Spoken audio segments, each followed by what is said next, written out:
नमस्कार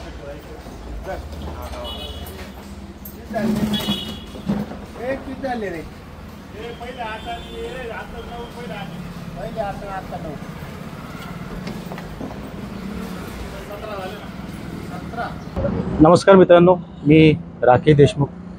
महाराष्ट्राच्या विधानसभेच्या निवडणुकीच्या पार्श्वभूमीवर केंद्रीय निवडणूक आयोग अधिकारी आयुक्त राजीव कुमार असतील चं शिष्टमंडळ 14 जणांचं शिष्टमंडळ काही 2 दिवसापूर्वी महाराष्ट्रात दाखल झालं. महाराष्ट्रातील 11 राजकीय पक्षांशी त्यांनी संवाद साधला, भेटीगाठी घेतल्या.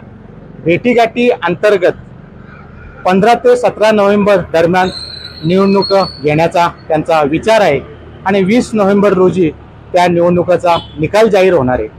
या सर्व घडामोडींवर, या सर्व बारकाईंवर आपण गावाकडील जे नागरिक आहेत ते त्या ठिकाणी कसं लक्ष देतात, ते कसं बघतात, आपण त्यांच्याकडून जाणून घेऊयात. या ठिकाणी जर मंडळी बघाल तर या ठिकाणी आपण त्यांच्यासोबत चाय पे चर्चा करणार आहोत.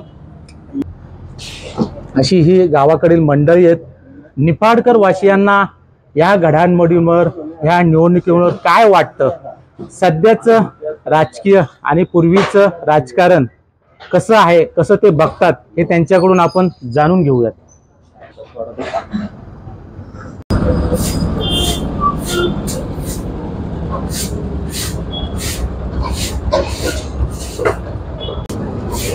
काय नाव आपलं?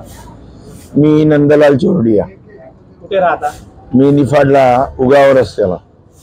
पहिलाच प्रश्न माझा असा आहे की पूर्वीचं राजकारण आणि आत्ताचं राजकारण याच्यामध्ये काय फरक आहे?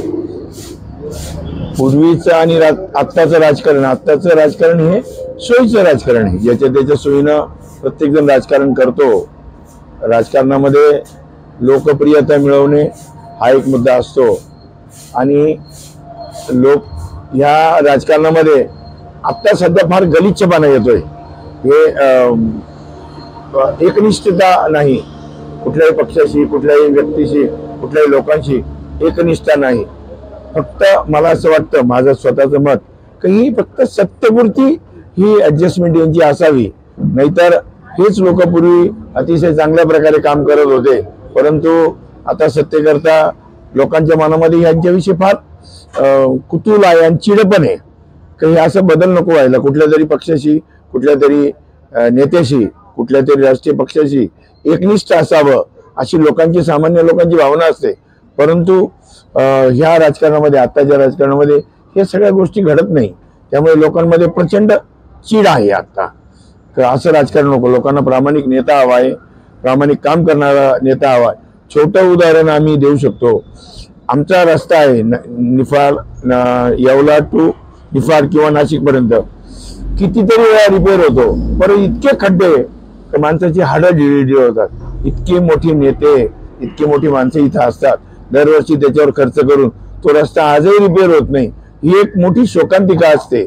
आणि अशा वेळेला सामान्य माणसाला आमच्या नेत्यांकडून अपेक्षा आहे का तुम्ही आमची सामान्य जे प्रश्न आहेत त्याच्यावर तुम्ही लक्ष द्यावं, अशा प्रकारची आमची भावना आहे. अनेक प्रश्न असतात. आता कांद्याचा प्रश्न त्यांनी यावेळेला चांगले भाव येत आहेत शेतकऱ्यांना, आम्हाला, त्यामुळे आम्ही आता सुखी आहोत.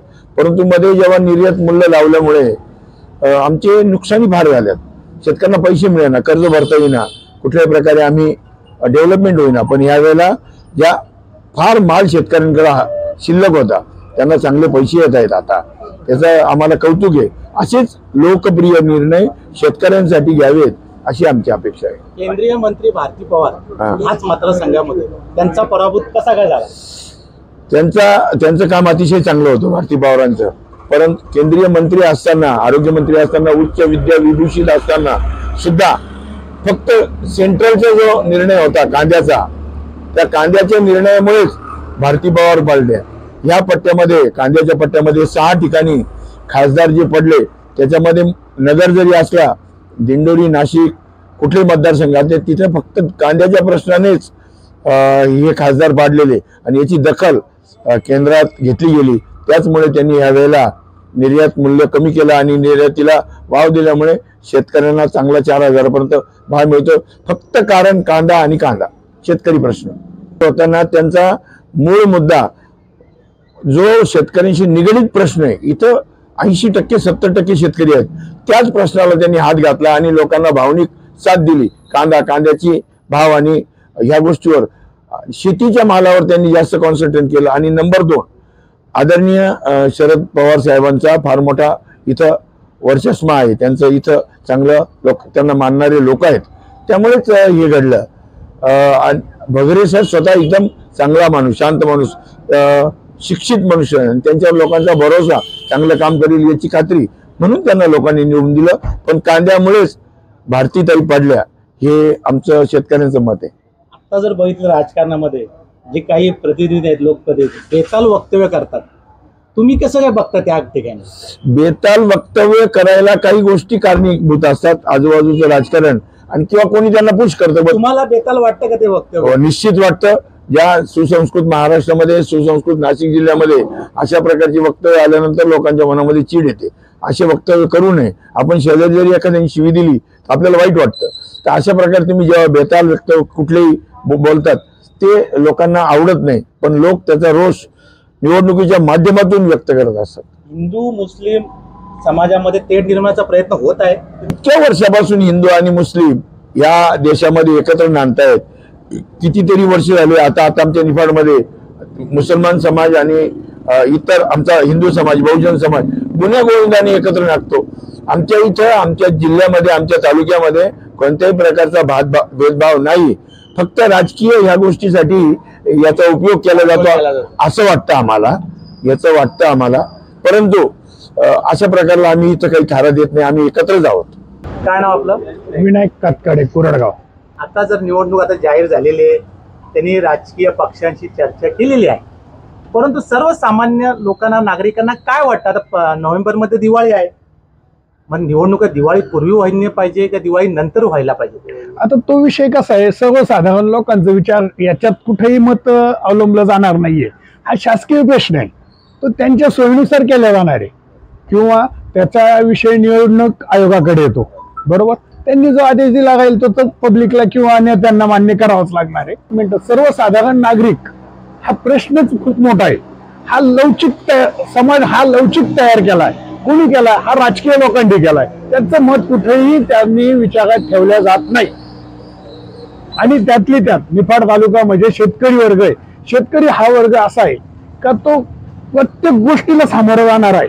याचं कारण असं का तो इतका लवचिक आहे का कोणी किती अत्याचार करो, अन्याय करो, तो सहन करतो आणि त्यातून चालतो. आणि शेतकरी हा वर्ग असा आहे, स्वतः उत्पादक आहे. त्याच्यामुळं तो कोणाच्याही याच्यावर अवलंबून नाहीये.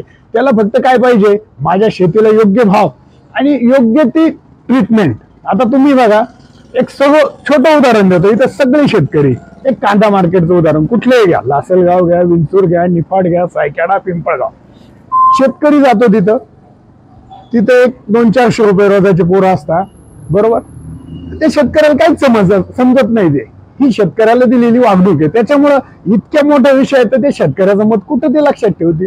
आणि आता इथून मागे जे मतदान झाले, इलेक्शन झाले, काय जे उलटा पालट झाली, शेतकरी हा मुद्दाच नाहीये. त्याच्यात कसा नाहीये ते सांगतो. कांद्याला भाव नाही, गव्हाला भाव नाही, उसाला भाव नाही, याचा विचार तुम्ही फक्त इलेक्शन आलं तर करताय. मागचे 3 वर्ष कसे गेले, त्या शेतकऱ्यांनी कसे दिवस काढले, या राज्यामध्ये किंवा या देशामध्ये असं आहे, जो उत्पादक आहे त्याला किंमत नाही. का? तो कच्चा माल बनवतो, त्याला विकणंच आहे. शेतकरी कुठलाही पक्का माल स्टोरेज करू शकत नाही, तो नासका माल बनवतो. त्याच्यामुळे या लोकांना ते आपण काय म्हणतो, त्याचा जो फंडा आहे तो माहिती. त्या शेतकऱ्याला तो बाजारात आणण्याच आहे.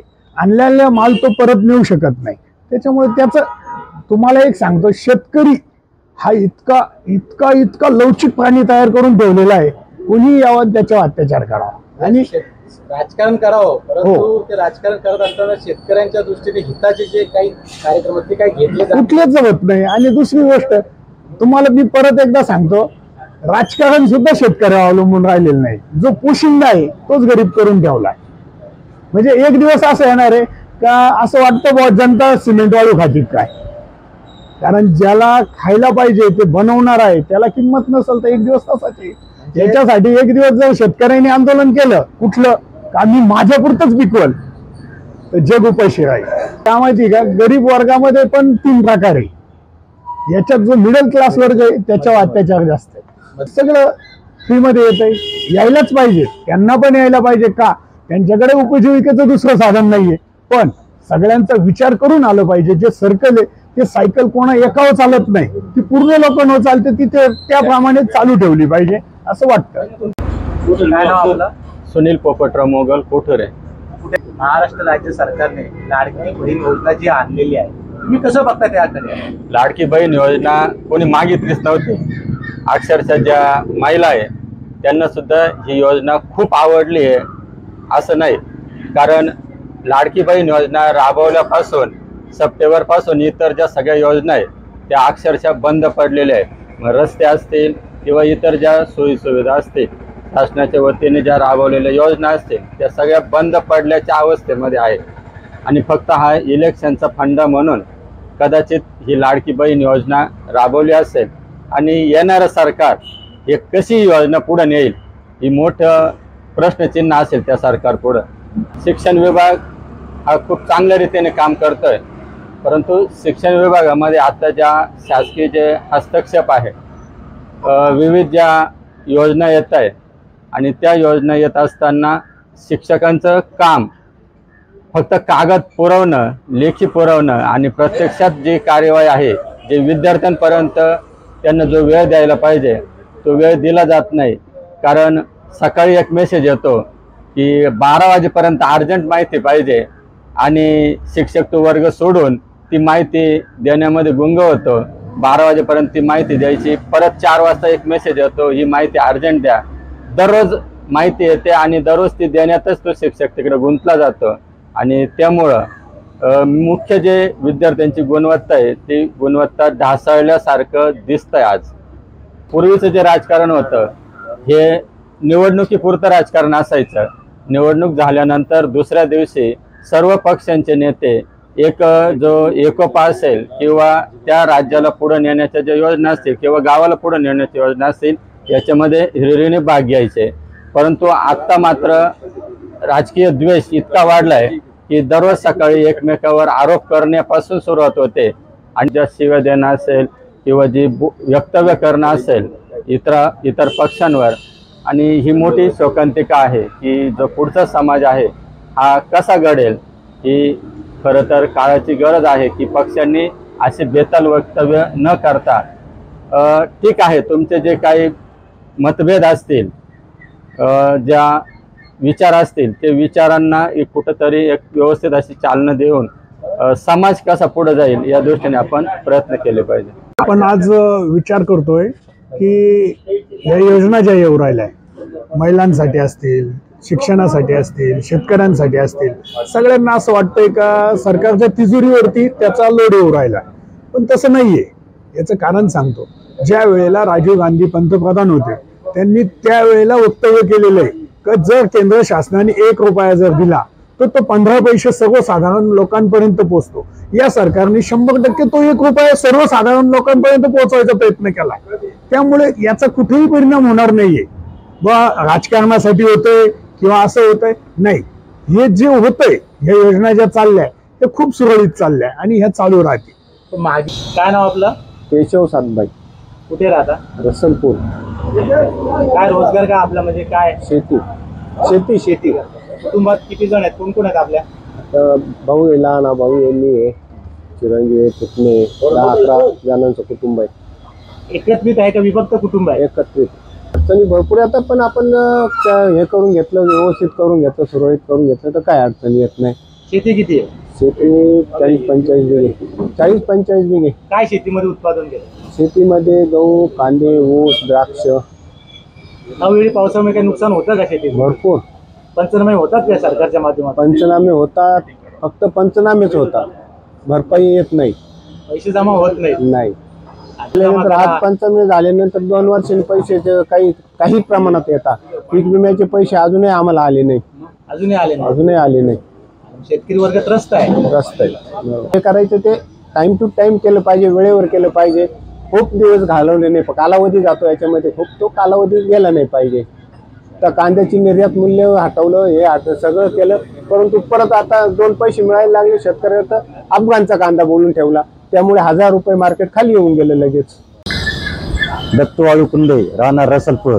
आमची एकच मागणी आहे, लाईट सकाळी 7 ते संध्याकाळी 7 पर्यंत पाहिजे. कर्जमाफी नाही पाहिजे, भाव योग्य भाव शेतमालाला दिला तर हेच सरकारचं काम आहे. तुमच्या गावात लाईट जाते, मग रात्री 12 वाजता लाईट येते, सकाळी दिवस लगेच जाते. या प्रगत महाराष्ट्रामध्ये लाईट कशी काय जाते? अहो लाईट रात्री 12ला येते, सकाळी दिवस जाते. शेतकऱ्यांना कसं काय काम करायचं? अरे बापरे, मग तुझा पंप पण तुमचा चालू होत नसेल? पंप चालू नाही, शेतीला पाणी कसं काय द्यायचं? त्यांनी तर बोललंय की पंपाचं बिल माफ केलं, तुमचं पंप काय माफ नाही करायला पाहिजे, उलट बिल घ्यायला पाहिजे. सकाळी 7 ते संध्याकाळी 7 दिवसा लाईट द्यायला पाहिजे. लाईट पाहिजे, कर्जमाफी सुद्धा नाही पाहिजे. आम्हाला शेतीला योग्य भाव दिला पाहिजे. काय नाव आपलं? विक्रम परशुराम कातकडे, कुठे राहता? रसरपूर, तालुका निपाळ. तुमचा व्यवसाय काय, रोजगार काय? शेती किती शेती आहे? 20 एकर आहे. 20 एकर आहे. काय शेतीमध्ये उत्पादन काय घेतं? बाग आहे, ऊस, कांदे, गहू. कुटुंबाचं शेतीवर सगळं? शेतीवरच इतर कोणी नोकरी आहे, बंधू नोकरीला, शिक्षक आहे. शिक्षक आहे? हो. व्यवस्थित तुमचं हो, व्यवस्थित चालू काय अडचण. अच्छा.